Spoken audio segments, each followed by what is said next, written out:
Hello বন্ধুরা, good morning, welcome back to my channel. তোমরা সবাই কেমন আছো? আশা করছি তোমরা সবাই ভালো আছো, সুস্থ আছো, আমিও ভালো আছি। তো চলো, আজকে সকালটা এখন থেকে শুরু হয়ে গেল। এত প্রচণ্ড গরম, এখন বাজে সকাল 6টা, তাও দেখো কেমন রোদ্দুর বেরিয়ে গেছে, কিন্তু রাস্তাঘাট কিন্তু খুবই ফাঁকা ফাঁকা। এই সময়টা সকলেই বাজার টাজার যায়, সামনেই বাজার, কিন্তু তাও দেখছি বেশ ফাঁকা আজকে, কেন যায় না। ও আজকে তো ঈদ আছে।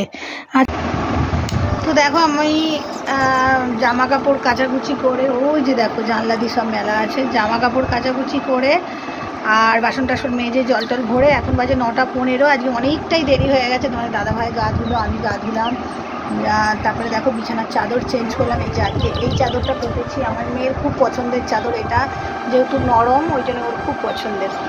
তো এখনও চা খাওয়া হয়নি। তোমার দাদাভাই বলছে কি, তোমার দাদাভাই বলছে যে আগে রুটি, এই যে পাউরুটি আছে, পাউরুটি আর কলা খেয়ে নাও, মানে টিফিন করে নাও, তারপরে চা খাবো।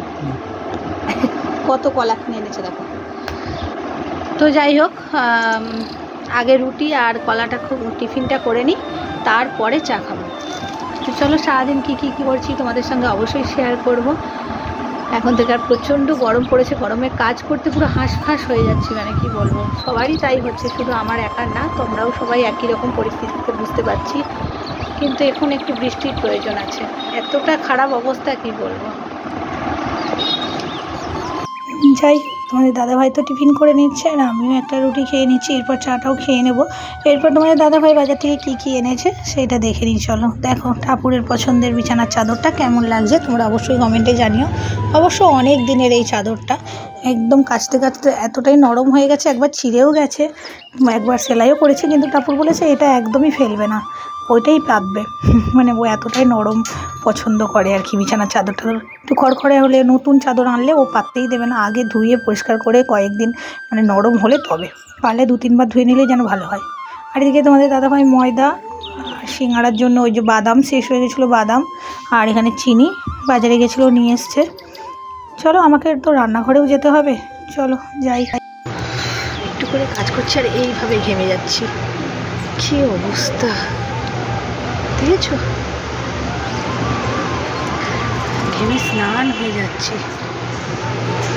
একটা দেখো, জামা কাপড়গুলো তো কাচাকুচি করে দেখো মিলিয়ে দিয়েছি, আর পার্লারের টাওয়াল কতগুলো এনেছিলাম সেগুলোও কাচাকুচি করেছি। আর মেঘলা মেঘলা হয়ে আছে, মনে হচ্ছে বৃষ্টি হবে, যদি হয় তো খুবই মঙ্গল। আর এদিকে দেখো তোমাদের দাদাভাই বেগুন নিয়ে এসে, বেগুনের তো প্রচণ্ড দাম এখন, বেগুন নিয়ে এসে, পটল আর মায়ের কাছে কুঁদরি নিয়ে এসেছিলাম, সেই কুঁদরি আজকে পটল আলুর তরকারি করবো, আর দই আছে, দই হয়ে গেলো, আর কিছুই করবো না।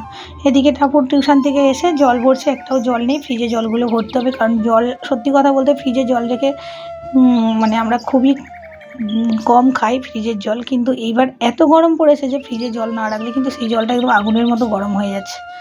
তো যাই হোক, ওদিকে টাপুর তো জলগুলো ভরে দিয়ে নিচ্ছে, ওকে এই কাজটা দিয়েছি, যাই হোক আমার একটু উপকারী হলো, আমার আর করতে হলো না। আর এদিকে আমি দেখো চাল নিয়ে নিলাম, এই বেলা ভাত খাবো না, শুধু এই বেলার জন্য চাল নিয়ে নিলাম, রান্না বসিয়ে দেবো। আর ওই যে বললাম পটল আলুর তরকারি আর দই থাকবে, আর কিছুই না। সত্যি গরমে খেতেও ইচ্ছা করছে না, শুধু রান্না করাটা না, খেতেও ইচ্ছা করছে না, এমনকি যে রান্না করলাম বাবা খেতে ইচ্ছা করলো এরকম মনে, শুধু জল তেষ্টা পাচ্ছে আর জল খেতে ইচ্ছা হচ্ছে, মনে হচ্ছে ঠান্ডা ঠান্ডা জল খাই। তো যাই হোক, মানুষের জীবন কখন কীরকম সেটা বলা যায় না, আজ আছি কাল নেই, এটাই মনে হচ্ছে। সকাল থেকে একটা খবর, এইমাত্র একটা খবর পেয়ে মনটা খুবই খারাপ হয়ে গেল। রান্না তো করবো ঠিকই কথা, কিন্তু মনটা সত্যি খুব খারাপ লাগলো যে সত্যি মানুষ এই আছে এই নেই, কত মানুষের প্রাণহানি আজকে হয়ে গেল। তোমরা নিশ্চয়ই খবর পেয়ে গেছো আশা করি, যেহেতু কালকে ঘটনাটা ঘটেছে, তো আজকে নিশ্চয়ই তোমরা খবর পেয়ে গেছো। আর আজ যখন আমি তোমাদের কাছে রেকর্ডিং করছি তখন সত্যিই বলবো আমার খুবই মনটা খারাপ লাগছিল, তার কারণ হঠাৎ করেই শুনি যে 2টো ট্রেন নাকি অ্যাক্সিডেন্ট হয়েছে। সত্যি কথা বলতে এখন না ট্রেনে উঠতে আমার ভীষণ ভয় লাগে, আমার ভীষণ ভয় লাগে, কারণ প্রতি বছর আগে এত ট্রেন দুর্ঘটনা ছিল না, এইভাবে যে এত ট্রেন দুর্ঘটনা হচ্ছে এখন, আগে এতটা পরিমাণে ছিল না। এখন যেন প্রতি বছরই একটা করে ট্রেন দুর্ঘটনা হচ্ছে। যেমন ধরো এই একই সময়ে একই মাসে কিন্তু গত বছরও এইরকম কিন্তু ট্রেন দুর্ঘটনা হয়েছিল, এবং বহু মানুষ মারা গেছিলো। তো আমি জানি না কেন এইটা সত্যি এখন খুব ভয় লাগে। আর রাস্তায় বেরোলে তো এটা মনে হয় যে আমি কেন, যে কোনো মানুষ বাড়ির পরিজনরা যখন বেরোয় তখন বেশি করে যেন মনে হয় এই রে রাস্তায় বেরোলো, জানি না, রাস্তায় বেরোলে মনে হয় না ফিরবো কি না, আজ আর ফিরবো কি না, এটাই মনে হয়। কারণ কোনো কিছুতেই এখন আর ভরসা নেই। তো যাই হোক, চলো, মনটা তো ভীষণই খারাপ। মন খারাপ নিয়ে চলো রান্না করে নিই, আবার যাব দোকানে। তোমরা তো জানোই আমার দুদিকে দোকান নিয়ে আমি নাজেহাল অবস্থার মধ্যে পড়ে যাই। তার মাঝখানে খবর শুনছি, তোমাদেরকে এক ঝলক খবরটা দেখাবো। তোমরা যদিও বা খবর দেখেছো, আমিও চেষ্টা করলাম তোমাদের সঙ্গে শেয়ার করে নেওয়ার, সেটাই শেয়ার করলাম। চলো, একদম অল্প তেল দিয়ে পটল ভেজে নিচ্ছি, আর সেদ্ধ আলু যেহেতু করা আছে সেই আলুই একটা দিয়ে দেবো। এখন না আলু খেতে খেতে আর সত্যি আলু ভালো লাগে না, যেহেতু চপের আলু টালু সমস্ত সিঙ্গাড়ার আলু দেখতে দেখতে না আমার আর আলুটা খেতে ইচ্ছা করে না। মানে কীরকম একটা চলে এসছে, মনে হয় আলু দেখলেই একটা গায়ে জ্বর, এরকম একটা ভাব আসছে, আর ভালো লাগে না। আগে আলু জিনিসটাকে খুবই ভালোবাসতাম, তো এখন আর একদমই ভালো লাগে না।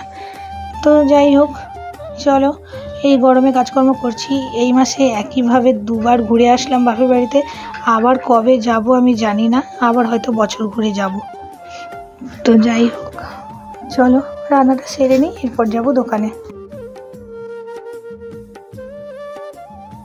আর মশলা বলতে কিছুই না, মশলাপাতি কিছুই না, ওই আর কি আদা জিরে বাটা আর একটু জিরে গুঁড়ো করা আছে, জিরে ধনে গুঁড়ো করা আছে, ওটাই দেবো, এটাই, আর কিছুই না। কারণ মশলা বলতে এখন বিশেষ কিছু মশলা, আর গরমে সর্ষে তো একদম বাদই দাও, সর্ষের কথা মনে আনাটাও মানে পাপ আর কি, এরকম একটা ব্যাপার, খেলেই একদম শেষ। চলো, সকালবেলা যে চা খেয়েছিলাম, সে চায়ের কাপগুলো ধোয়া হয়েছিল না, এই ধুয়ে সমস্ত স্ট্যান্ডে তুলে দিলাম। আর সত্যি কথা বলতে ভিডিও মানে ফোনের ক্যামেরা চালিয়ে কোথায় যে রাখবো, আমি এটা ভাবতে থাকি যে কোথায় রেখে আমি ভিডিওটা করব। ভীষণই অসুবিধা হয়। টাপুর জল পড়েছে ঠিকই, কিন্তু গোটা ঘরে জল ফেলে হুড় করেছে। তো চলো একটুখানি ঘরটা আবার মুছে দিয়ে ওদিকে তরকারিটা কষে জল ঢেলে দিয়ে আসি। এখানে রেডি হয়ে গেছে দেখো আমার পটল আলুর তরকারি, আর একদমই ঝোল করব না, একটু গা মাখা করব। দেখো এখানে আমার তরকারি হয়ে গেছে, আর দৌড়ে গিয়ে কিন্তু খবরও দেখছি। ঠিক 1 বছরের মাথায় ফিরল ভয়াবহ রেল দুর্ঘটনার স্মৃতি। দুর্ঘটনার ফাঁসি দেওয়ার কাছে শিয়ালদামুখী কাঞ্চনজঙ্ঘা এক্সপ্রেস দাঁড়িয়েছিল রাঙামাটি স্টেশনের কাছে। আচমকাই পিছন থেকে এসে ধাক্কা মারে মালগাড়ি। একেবারে ঘটনার পরের মুহূর্তের ছবি দেখেছি আপনাদের সামনে।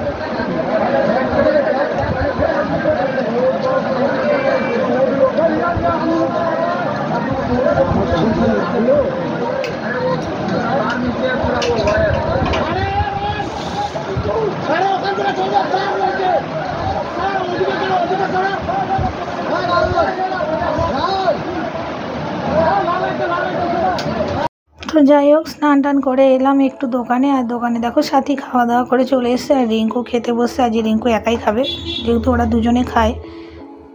তো ওর খাওয়া দাওয়া হয়ে যেতে একটু বসে ওদের সঙ্গে কথা বলে আমি আবার চলে আসলাম বাড়ি।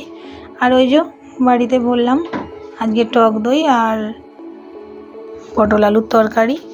তো চলো এখন বাজে 3টে মতো, খাওয়া দাওয়া সেরে নিই। দেখা হবে আবার অন্য কোনো দিন অন্য কোনো ভিডিওতে। আজকে খুব একটা আর ভালো লাগছে না যে সারাদিন ভিডিওটা করি, কি আর দেখাবো তোমাদের, সারাদিনের সংসারের ওই একই কাজ, ভালো লাগে না, তাই তো? তোমাদেরও নিশ্চয়ই ভালো লাগে না আমাদের এইরকম একই রকম ভিডিও দেখতে। যাই হোক, তোমরা কে কোথা থেকে আমার ভিডিওটা দেখছো অবশ্যই কমেন্টে জানিও, আর কেমন আছো তোমরা এই গরমে সেটাও জানিও। সবাই সুস্থ থেকো, ভালো থেকো, আর সবাই পরিমাণ মতো জলটা অন্তত খেও। চলো আজকের মতো টাটা, দেখা হবে অন্য কোনো দিন অন্য কোনো ভিডিও নিয়ে।